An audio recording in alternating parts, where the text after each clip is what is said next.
Bonjour à tous et bienvenue pour cette nouvelle vidéo. Ah, les catacombes, un lieu rempli d'histoire, où on aime parfois vagabonder, un peu comme Squeezie, Mamie Twink ou même d'autres youtubeurs. Mais attention, toujours accompagné d'un guide qui connaît parfaitement les lieux. Et oui, n'est pas cataphile qui veut. C'est déjà interdit par la loi d'y pénétrer et c'est surtout très dangereux, on peut s'y perdre très facilement. Faut savoir que les catacombes de Paris, c'est près de 300 km de galeries. En 2017, 2 jeunes s'y sont perdus pendant 3 jours. Ils ont été retrouvés par les pompiers et la police grâce à un travail très coordonné. Mais je pense qu'ils ont dû quand même bien chier dans leur froc. Je parle des jeunes, pas de la police et des pompiers, au cas où. Et parfois ça finit beaucoup moins bien. C'est d'ailleurs ce qui est arrivé à cette personne qui s'y est perdue en 1793. Oui, c'était il y a très longtemps et je vous raconte ça dans quelques secondes.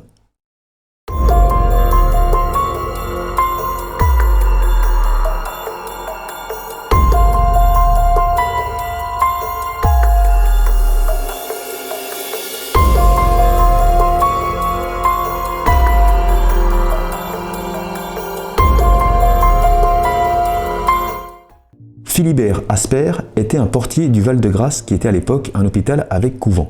C'était pendant une période plutôt tendue de la Révolution française, où on peut même dire que ça tranchait plutôt pas mal.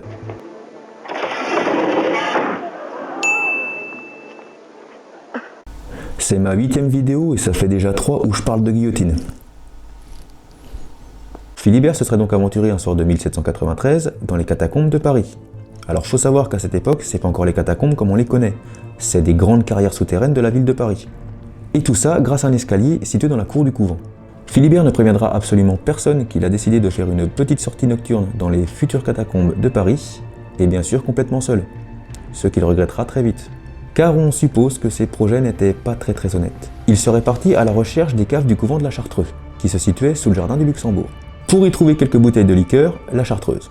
Manque de bol pour Philibert, même si on ne sait pas vraiment ce qui s'est passé, en tout cas ça ne se sera pas passé comme prévu, et Philibert finira par se perdre dans ces immenses galeries.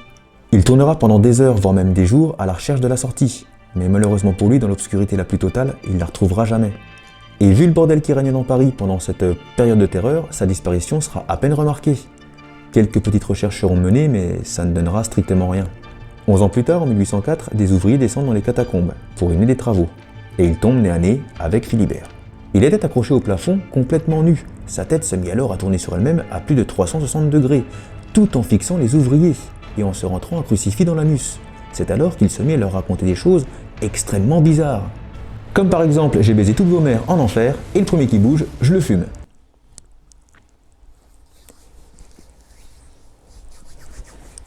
Non, je déconne, ils ont juste trouvé son squelette sur le sol. Le squelette de Philibert sera identifié grâce au trousseau de clés qu'il portait et à ses restes de vêtements. Cette histoire rappelle peut-être quelque chose à certains d'entre vous. Car dans le jeu Assassin's Creed Unity qui se passe pendant la Révolution à Paris, vous avez une quête à faire où il faut trouver le cadavre de Philibert et comprendre ce qui s'est passé. Au final, dans le jeu, c'est une sorte de couvent qui l'aurait assassiné, pour protéger les bouteilles de liqueur qu'il aurait essayé de voler. Pourquoi pas, me direz-vous? Bon, revenons dans le monde réel. Philibert sera enterré et une stèle sera dressée en sa mémoire dans les catacombes, qui est un endroit bien connu de certains cataphiles, et parfois même un lieu de rassemblement. Philibert et son histoire sont même fêtés les 3 décembre de chaque année. Imaginez l'horreur de ce bon vieux Philibert, quand il a compris que c'était la fin qu'il ne trouverait jamais la sortie. Mourir de faim, de soif et d'angoisse, tout ça dans le noir le plus complet, ça doit être vraiment horrible. Remarque de soif peut-être pas, hein. On ne sait pas s'il a trouvé les liqueurs. Après, certaines personnes soutiennent la thèse de la légende, comme quoi ça serait pas vrai. Mais d'après ce qu'on peut trouver sur internet et surtout aux archives départementales, cette histoire serait bien réelle. Même si les noms n'ont pas toujours la même orthographe et certaines dates varient, pour l'époque, il n'y a rien d'extraordinaire là-dedans. Des personnes qui se sont perdues dans les catacombes de Paris, il y en a eu beaucoup. C'est un vrai labyrinthe ce truc. Et pour moi, l'histoire de Philibert a rien d'insensé. C'est pas extraordinaire.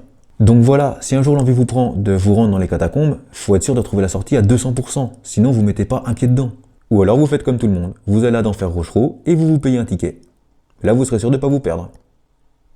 Et si vous vous perdez, c'est que vous n'êtes vraiment pas doué. C'est fini pour moi, n'hésitez pas à vous abonner, à lâcher un pouce bleu ou à partager si vous avez aimé la vidéo, ça m'aidera beaucoup. Et moi, je vous dis à très vite pour la prochaine vidéo.